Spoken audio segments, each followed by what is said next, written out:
Hello everyone, welcome to commerce lectures. आज हम पढ़ेंगे क्लास 12 बिजनेस स्टडीज़ का एक topic, importance of controlling. Controlling की क्या इंपॉर्टेंस है, क्या बेनिफिट्स हमको मिलते हैं।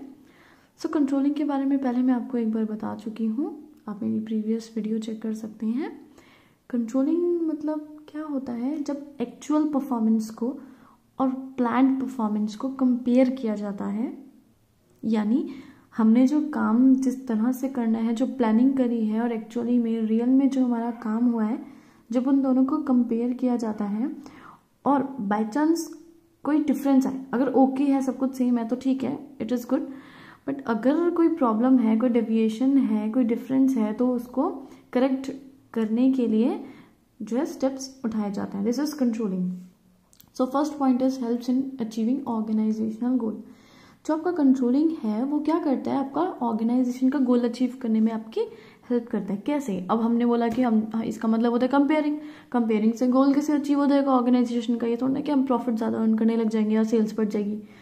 तो इसका ये रीज़न है कि कंट्रोलिंग का क्या मतलब है, जैसे कि अभी बताया था कि एक्चुअल परफॉर्मेंस और प्लान्ड परफॉर्मेंस जो है कंपेयर की जाती है, चेक की जाती है कि जितनी भी एक्टिविटीज़ हम परफॉर्म कर रहे हैं वो प्लान के अकॉर्डिंग हो रही है या नहीं हो रही है ना। अगर कोई डेविएशन या डिफरेंस है तो टेक टाइमली एक्शन। ठीक है, टाइमली एक्शन लिया जाता है ताकि सब कुछ ट्रैक पे आ जाए।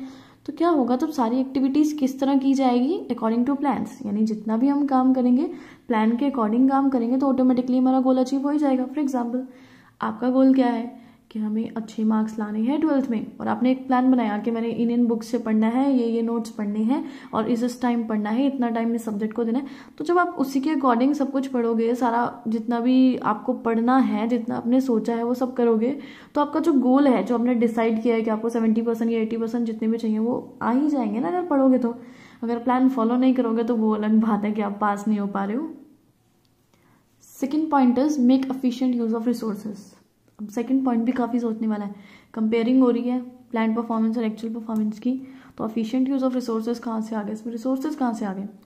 सो when activities are performed according to plans, जब सारी एक्टिविटीज, सारी चीज़ें जो हैं प्लान्स के अकॉर्डिंग चल रही है, सारा काम प्लान के अकॉर्डिंग चल रहा है, तो क्या होगा, no wastage of resources. Resource waste नहीं होंगे, ना टाइम वेस्ट होगा, ना ही आपका मनी वेस्ट होगा। ठीक है, इफेक्टिव यूज ऑफ रिसोर्सेज तो होने ही होना है। वेस्टेज नहीं होने का मतलब ही यही होता है कि इफेक्टिव यूज ऑफ रिसोर्सेज हो रहा है। Third point is improve employees motivation. अभी कंट्रोलिंग से एम्प्लॉयज का मोटिवेशन कैसे बढ़ा सकते हैं हम। ठीक है, good control system communicate employees in advance the goals and standards of performance on the basis of which they will be appraised. अब क्या होगा, एक अच्छा कंट्रोल सिस्टम क्या करेगा, कम्युनिकेट एम्प्लॉयज को पहले से ही एडवांस में बता देगा। क्या बताएगा कि हमारी ऑर्गेनाइजेशन के क्या क्या गोल्स हैं और क्या क्या स्टैंडर्ड्स हैं। स्टैंडर्ड्स मतलब जैसे टारगेट सेट नहीं कर देते, जैसे ये टारगेट हमने सेट कर दिया और इतना है, आपको अचीव करना ही करना है। फॉर एग्जाम्पल, जैसे कॉलिंग वाली जॉब्स होते हैं, उन्होंने एक टारगेट सेट कर दिया कि आपको जो है 100 या 200 कॉल्स पर डे करने ही करने हैं। या फिर जो सेलिंग वाले जॉब होते हैं उनमें बोल देते हैं आपको पर डे इतनी सेल करनी ही करनी है ना, एक स्टैंडर्ड जो है सेट कर देते हैं। तो वो स्टैंडर्ड जो है पहले से ही बता दिए जाते हैं कंट्रोलिंग में, जिनके बेसिस पे जो एम्प्लॉयज़ उनको अप्रेज किया जाएगा, एक तरह से जज किया जाएगा, है ना, कि इतने जो है आपने काम किया है, तो उनके बेसिस पे उनको जज किया जाएगा। तो जैसे कि पहले ही उन्हें बता दिया कि हाँ आपको जो है ये 10 यूनिट्स पर डे सेल करनी है। तो क्या होगा कि जैसे आपको बोल दिया आपने ये टारगेट अचीव कर लिया, तो आपको क्या मिलेगा, कैश रिवॉर्ड मिलेगा। इससे क्या होगा कि जो आपके एम्प्लॉयज़ हैं वो मोटिवेट हो जाएंगे और बेटर परफॉर्मेंस देंगे, कि उनको पता है कि ये स्टैंडर्ड है, ये टारगेट है जिसे अचीव करना है, और अचीव करने के बाद ये इंसेंटिव मिलेगा, जिसकी वजह से वो क्या करेंगे, मोटिवेट हो जाएंगे और अपनी परफॉर्मेंस और ज़्यादा अच्छे तरीके से देंगे।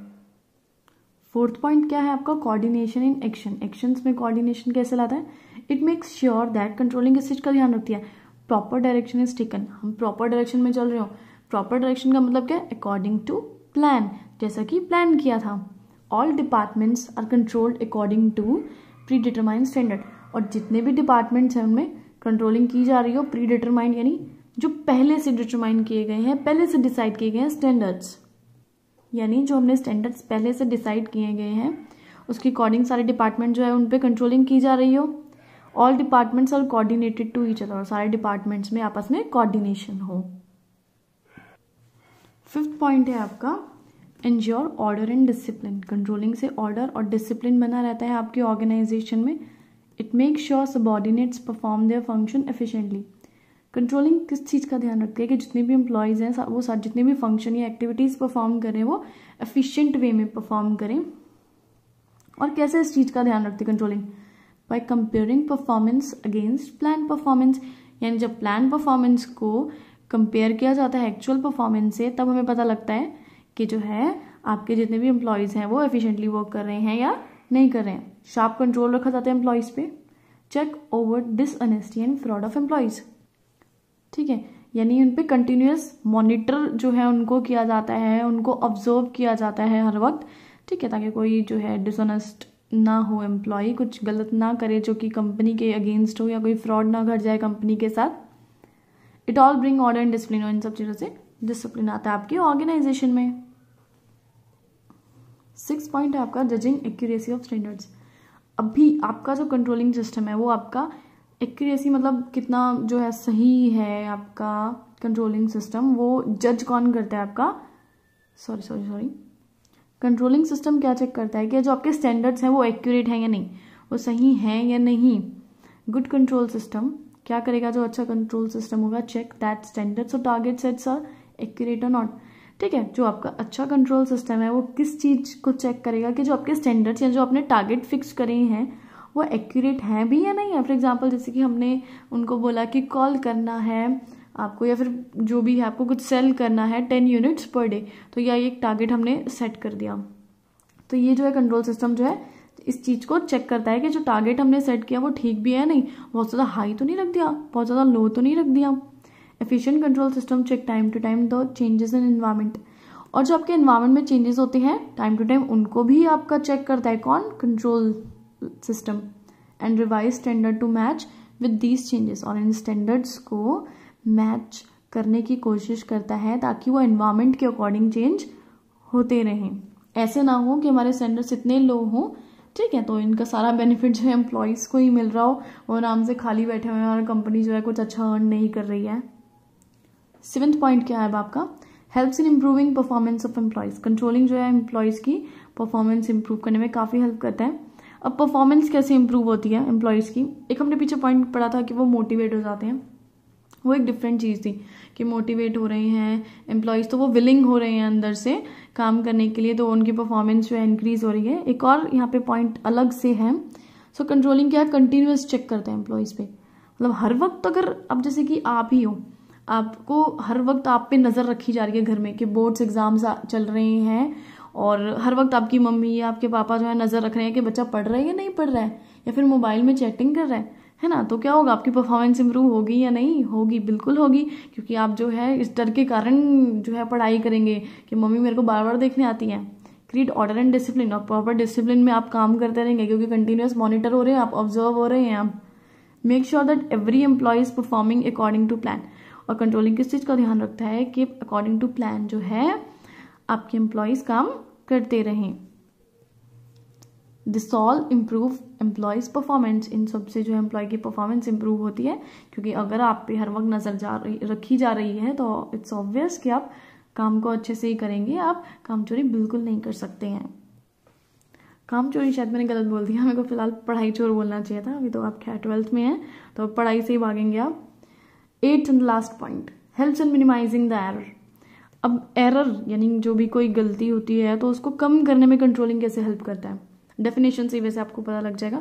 कंट्रोलिंग का मतलब क्या है? Continuous monitor and check on employees. Controlling क्या काम करता है? हमेशा जो है मॉनिटर ऑब्जर्व करता रहता है, चेक करता रहता है एम्प्लॉयज को अकॉर्डिंग टू प्लान काम कर रहे हैं या नहीं, ठीक है। Manager detect error on time, तो अगर जैसे कि क्या होता है आपके एम्प्लॉयज़ कुछ गलत काम कर रहे हैं और वो कंटिन्यूअस जो मैनेजर है उनको चेक कर रहे हैं एम्प्लॉयज़ को, तो उसे गलती पकड़ लेगा, उसी वक्त टाइम पे गलती पकड़ लेगा, है ना। Detect error on time, time पे गलती पकड़ लेगा एकदम से। Take corrective steps to bring them on track, और उस गलती को पकड़ने के बाद वो क्या करेगा? करेक्टिव स्टेप्स उठाएगा, यानी उसको करेक्ट करने की कोशिश करेगा ताकि जो भी काम गलत हुआ वापस ट्रैक पे आ जाए। अब आप देखिए जैसे कि आप हो, पढ़ाई नहीं कर रहे हो, बोर्ड्स एग्जाम चल रहे हैं, आपकी मम्मी आप पे नज़र रख रही है, तो आपकी मम्मी आपको बार बार देख रही है और आप मोबाइल में लगे हुए हैं, तो एकदम से जब वो बार बार नोटिस करेगी आपकी गलती को, वहीं पे पकड़ेगी और बोलेगी कि नहीं, फ़ोन मेरे को दे दो और तुम पढ़ाई करो। तो टाइमली स्टेप उन्होंने उठाया, क्या कैसे उठाया, आपका फ़ोन लेकर आपको बोला कि नहीं पढ़ाई करो और ये बुक्स रखो। तो इसी के साथ ये टॉपिक आपका ख़त्म हो गया।